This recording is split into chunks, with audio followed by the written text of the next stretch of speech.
Did a state worker swindle taxpayers out of millions of dollars, or was he just grossly incompetent? Investigators would like very much to ask him, but the man has disappeared, and the New Mexico Finance Authority board for whom he worked was sharply divided today about what to do during an emergency meeting. Here's News 13's Katie Kim.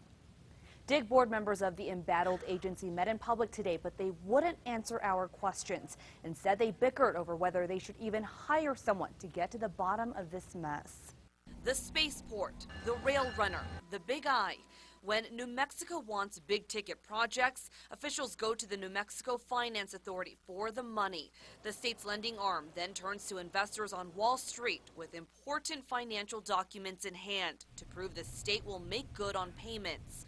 But last week, the NMFA and the state auditor revealed a former employee was sending out a fake audit on the NMFA's finances. We could be the laughing stock on Wall Street. And Wall Street is definitely watching.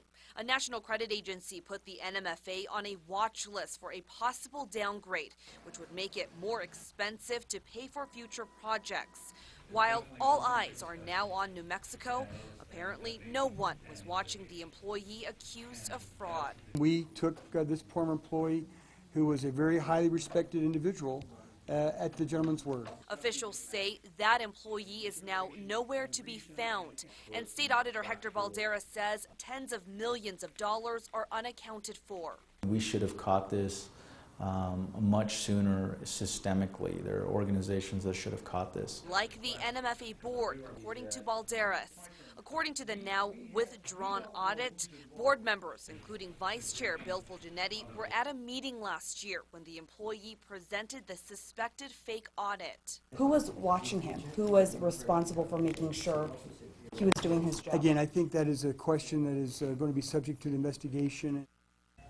The state auditor is looking into the matter. The NMFA board also hired an independent accounting firm and investigators. The agency CEO says he doesn't know if money is actually missing or if these are just serious accounting mistakes. Back to you. All right, Katie. Meanwhile, the NMFA still does not have a legitimate financial audit for the last budget year.